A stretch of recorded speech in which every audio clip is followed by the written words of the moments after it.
Hey, welcome to Chow Time. I am Spike Spencer saying hi. Hi, hi, hi, hi, hi, hi, hi. Hello. This is my cooking show, and this is my chicken. Why am I calling it a chicken? I do not know. Why am I speaking this way? I don't know. It's very early. This is my first show for one day. Okay. Today we are doing a simple, classic, yet amazing baked chicken. This is based on the Thomas Keller style. And if you don't know who Thomas Keller is, he is probably the best chef on the planet. He has the French Laundry in Napa and Bouchon, along with other restaurants. I have not been to the French Laundry. It is on the bucket list. But I have been to Bouchon, and it was damn tasty, let me just tell you. So he has a way of doing a baked chicken that is so utterly simple, it blew my mind. This is actually in my book, FoodGame, A Man's Ultimate Recipe for Dating Success. So I'm doing dating coaching and cooking, etc. So I'm going to show you today how to put this thing together. And it is, like I said, super simple. I bring you stuff that's so easy that you can't mess it up. So please don't prove me wrong. Okay, we take a chicken. Now, whenever I get a chicken, I'm going for organic, free range, pasture raised. I mean, really out there with the happy chickens that go out there and get worms and grubs and all the stuff. I don't want anything in the cage, and they call it's free range because he can turn around. Screw that, pal.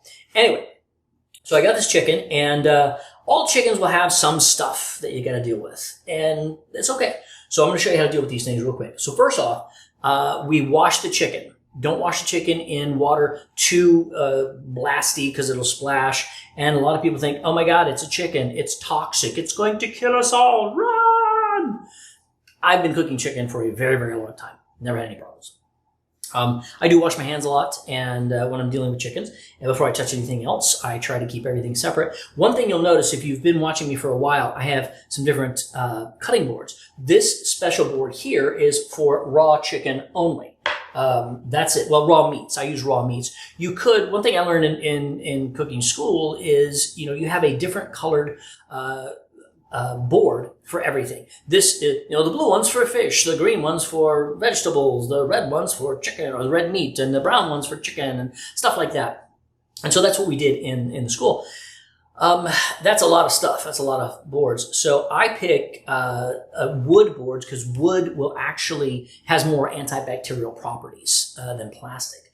So, but this one I only use for raw meats. And so that's where we start.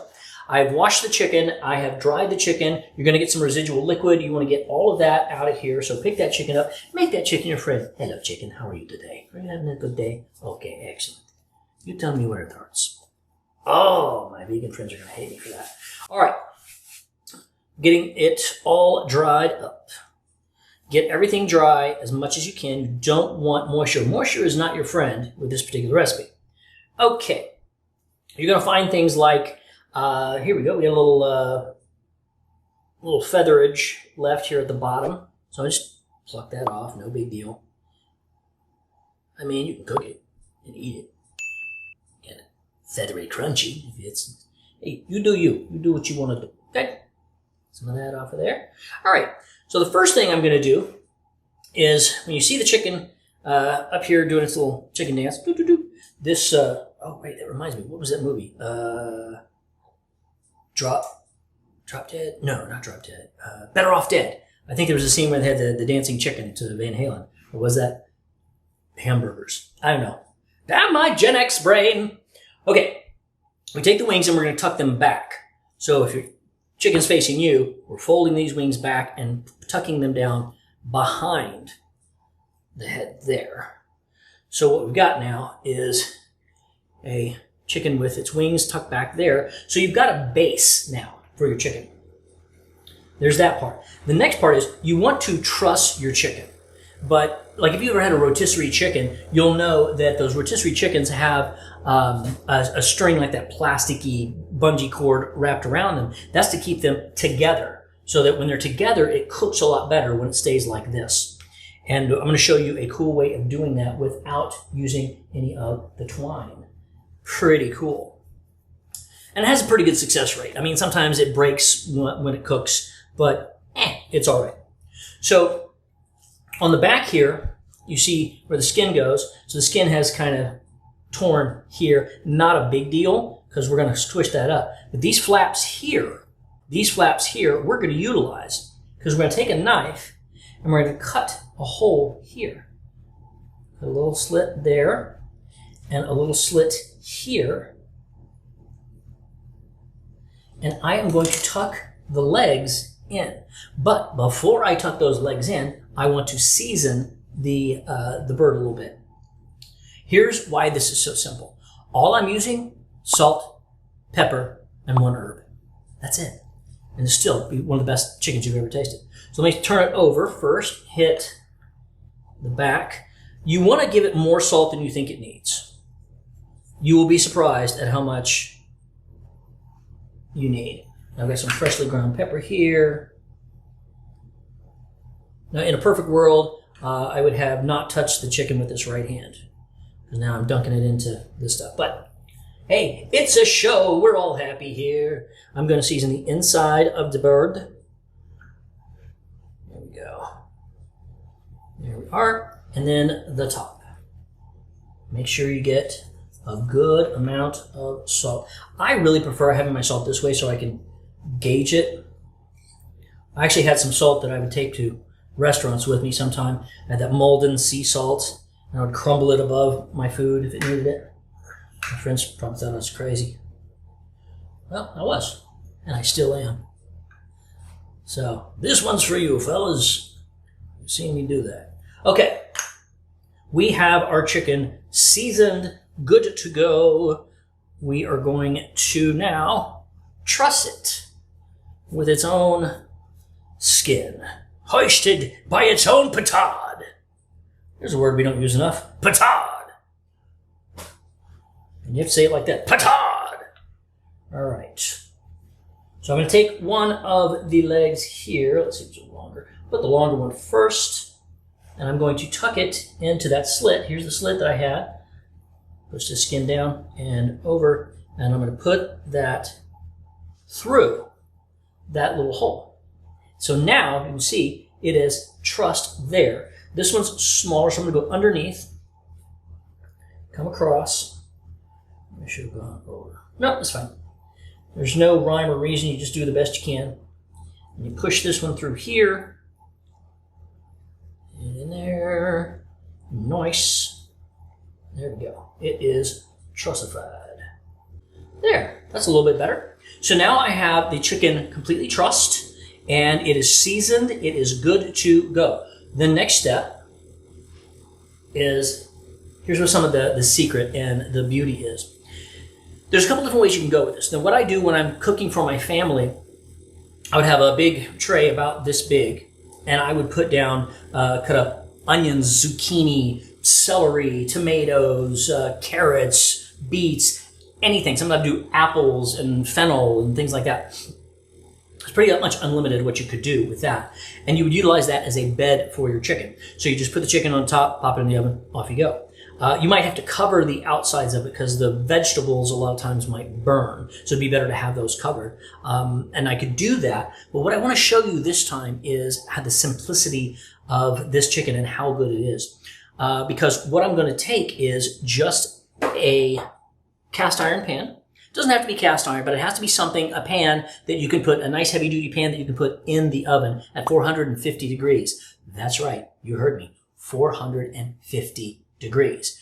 Most of the time, most recipes I've ever heard about or read about, I was like, 375, maybe 400 tops for your roasted chicken and all this stuff. Add oil and this and that. And we're not doing that.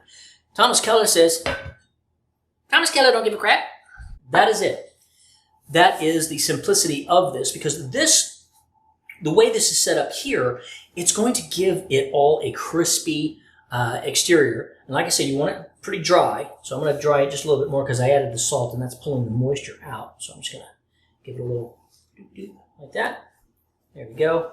And hit it again. A little salt. Now the final touch is a little bit of, Thomas Keller uses thyme, at least in the recipe that I saw. And my favorite herb to cook with is tarragon. Bum, bum, brrr. I love tarragon. So I'm just going to sprinkle a little tarragon. Notice I put nothing down in the pan. I didn't put oil. I didn't salt it. I didn't do anything. This is the way I learned to do it, and I've done it many, many times. And this is, seriously guys, this is one of the best date dishes you can have. And I'll show you how to prep it, how to cut it and serve it afterwards. But I'm going to take this and I'm just going to pop it in the oven. And it's going to take about 45 minutes to an hour.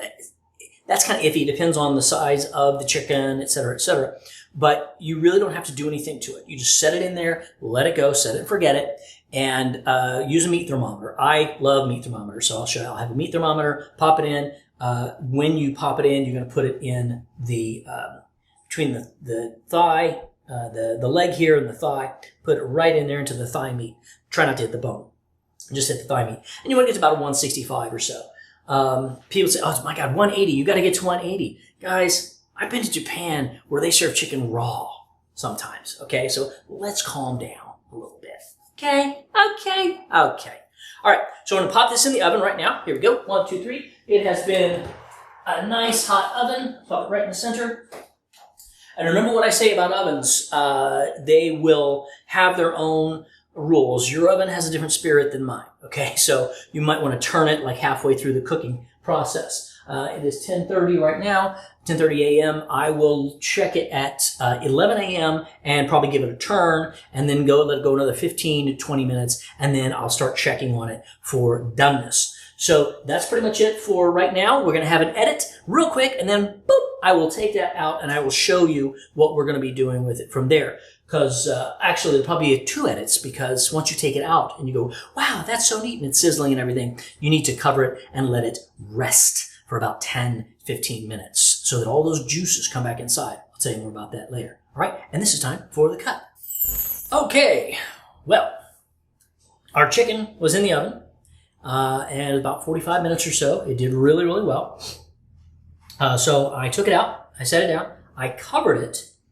You want to cover it, it's called tenting. You just want to put a little something up here and let the heat go out gently, and you want to let it sit, because all those juices that are in there, they're so, I don't know, so heated at the time that if you just set it down and cut it, all that juice will run out. So by letting it cool, the juices from the meat start to seep back into the chicken. So that's how you're going to get juicy chicken. If you cut it too soon, the chicken will be dry because all the juices will be gone. Know what I'm saying? All right. So let's get the chicken. All right. So now in the cooking process, the chicken separated, as you can see. It does that sometimes. Don't worry about it. It's not going to hurt you. I put it in here and I checked it all out, and it was at 160, 168 or so, 165. It has now cooled down a little bit. That's fine. So here's what we're going to do to cut this. It's still hot. Yep, pretty warm. All right, I'm going to show you how I would carve this. This is a great, so if I was doing this for like a date and we wanted to serve it up pretty cool, I would first go over here to the top. I would find that wishbone. Let's get that wishbone out of there. Where are you, wishbone? No, ooh, hot. Ooh. And you know what? While you're doing that, this is part of the love that you can have. You get the skin. Oh, man. That is so freaking good. Okay. There we go. I have inside of the wishbone. I could have taken this out at the beginning, and that's probably what I should have done. But I didn't really think about it at the time, so, you know, don't hold it against me. If I can get it now, get up to the top and give it a little pop. Where are you, dude? I know you're there. I see you. I see what you're doing. There we go. There we go. So now we have the hot. The wishbone. Make a wish, everybody. Take a bite of chicken. Here it is. All right, wishbone gone. Now, we're going to cut along the bone here, not the bone, the sternum. I'm going to cut a nice little line there, straight down. And I'm going to see, along the edge here, I want to take all the skin off here, down this way. And there's a little gristle there. I want to avoid that if I can. Keep going. Give it a little push. Give it a little cut and a little push. A little cut, a little push. See where you're going. Looking good. A little cut, a little push. Then as you get down here to the end where it's almost done, you can cut off from here, from the thigh and the chicken. Cut that little skin there. There we go. Nice. So I noticed that I didn't have a whole lot of juice that just went, so we let it rest long enough. 15 minutes, pretty solid. 10, 15 minutes, it should be pretty solid for you.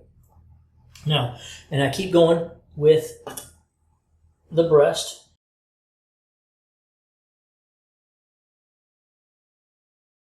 Whole piece, have to come off. What did I miss here? Little piece. Nice. There it is. Done. Okay, let's put this on the board and move the whole thing here. All right. Good. Never just randomly grab a pan. Again, ask me how I know. All right, so this cut here is interesting. I never even knew this until I went to, to school. It's called the Supreme. And it is a perfect cut because now this is great for presentation. Because you have this nice cut, you've got this nice little wing here if they want to play with that. You can go ahead and cut that off if you want to. You can serve it just like this, kind of like a steak. Or I would come right here, cut that off, and do all of these at a little bit of an angle. Nice little angle here. Keep the skin, keep everything in line. Cut it across here. Careful, careful. Nice, nice. You want to have a very nice sharp knife, and I recommend using a honer to go back and forth, back and forth. I've tried some different ones. I've tried one recently that was a ceramic one, and the guy at the knife store was all the rage. Oh, it's so good, it's so amazing. I was unimpressed. Okay. All right, so now we have this lovely chicken breast, all carved, looking fabulous. And then this wing, we can set right at the end, or you can set it up this way. You can set it up over here to the side. You can do whatever you want, but you got the whole thing and a little fun bit there. There you go. Or put it upside down this way. And so if you want to serve it the way it would go, just like that. But now it's available, easy to work with. Let me get a nice presentation here. And then, as I always do, a little bit of olive oil, finish it off. There you go. Hit it with a little salt, a little more. A little fresh salt. Malden sea salt would be great here. A little more pepper. Hit it with a little and there you go. That is your baked chicken. It is very easy to do. Like I said, it was so simple. I made sure it was dry. We put salt and pepper, a little tarragon. We trussed it. We folded the wings back. We put it in the oven, 450 for about 45 minutes. Keep an eye on it. You want to get it up to about 165 in the thigh area. It will rise. That when you tent the chicken, the temperature will rise. So it'll get about 175, 180, which is the safe point. Anyway, but you don't want to get it to 180 and then tent it because it's going to go up to 195 or something like that. So it'll get very dry. This is a lovely piece of chicken. It is fabulous, like I said, for a date. It's out of my book again, Food Game. Check it out. Thank you so much for joining me here on Chow Time. Please like and comment and subscribe in there, and tell your friends about Chow Time. This is fun. This is something from the heart I love to do. I love to cook, so I'm enjoying sharing time with you guys. And in the comments, tell me your favorite ways of cooking chicken. I would love to know. Fried chicken is my favorite food of all time. So. There's that. But I love this baked chicken. This has been a go-to for me for many years, and I will continue to do so. All right. Thank you so much. I will see you next time right here on Chow Time. Let's eat.